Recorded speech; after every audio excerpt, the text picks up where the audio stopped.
Dear friends, very very happy morning friends. இதை நீங்கள் பார்க்குறீங்க பார்த்தீங்களா, இந்த பசலைக்கீரை நண்பர்களே, இன்றைக்கி சமையலுக்கு பறிச்சிருக்கேன் நண்பர்களே. இந்த பாருங்க, ஒரு கைப்பிடி அளவு பறிச்சிருக்கேன். ஆமாம், இன்னைக்கு தாராளமாக போகுது எங்களுக்கு. இந்த இருக்குது பாருங்கள் பசலைக்கீரை கொடி. இந்த பாருங்கள் அப்படி கொடி இங்கேயும் இருக்குது, இங்கேயும் இருக்குது நண்பர்களே. கீமோகுளோபின் அதிகம் உள்ளது இதில், இந்த கீரை நண்பர்களே.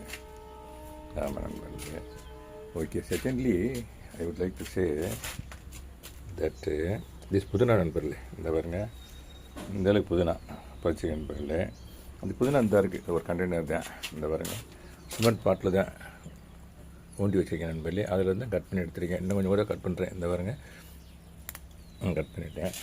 அதை அதோடு வைக்கிறேன் நண்பர்களே. புதினாவோட வைக்கிறேன்.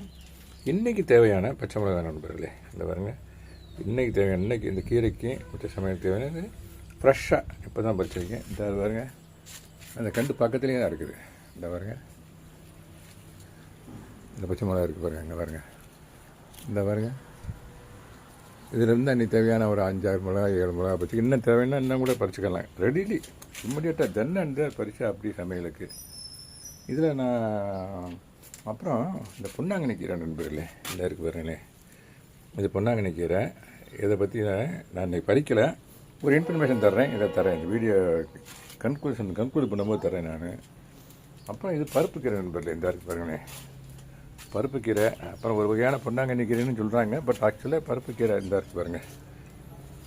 இந்த 3 நண்பர்களே, இதை நீங்கள் நான் பறிக்கலை, இன்றைக்கி சமையலுக்கு தேவையில்லை.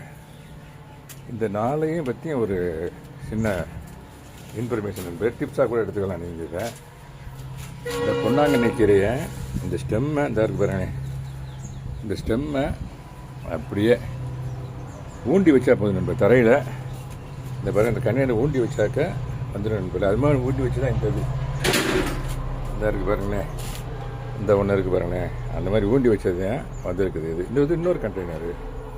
ஸோ இதனுடைய தன்மை இது மாதிரி ஸ்டெம்மை ஊண்டி வச்சாலே வந்துடும். அதே மாதிரி தான் இந்த பருப்பு கீரை நண்பர்களே. இந்த பருப்பு கீரை இருக்குது பார்த்தீங்களா, இதை இப்படியே கட் பண்ணி, இப்படியே இந்த ஸ்டெம்மை கட் பண்ணி, அந்த ஸ்டெம்மை இப்படி ஊண்டி வச்சோம்னாக்கா, அந்த ஊண்டி வச்சு காட்டினேன் உங்களுக்கு. ஒரு எக்ஸாம்பிள் கேஸாக காட்டினேன். இந்த பாருங்களேன், கீரையெல்லாம் நம்ம தேவைக்கு ஆஞ்சி எடுத்துக்கலாம். எடுத்துட்டு ஸ்டெம்மை இந்த மாதிரி இப்படியே ஊண்டி வச்சுட்டு கொஞ்சம் தண்ணியை ஊற்றணும்னா, இந்த பாருங்கள், இது தனி கண்டெய்னர் நண்பர்களே. தண்ணியை ஊற்றினா வந்துடும், துளுத்து வந்துடும் நண்பர்களே. இந்த லீவ்ஸ் எல்லாம் நம்ம எடுத்துக்கலாம், சமையலுக்கு எடுத்துகிட்டு போய் அந்த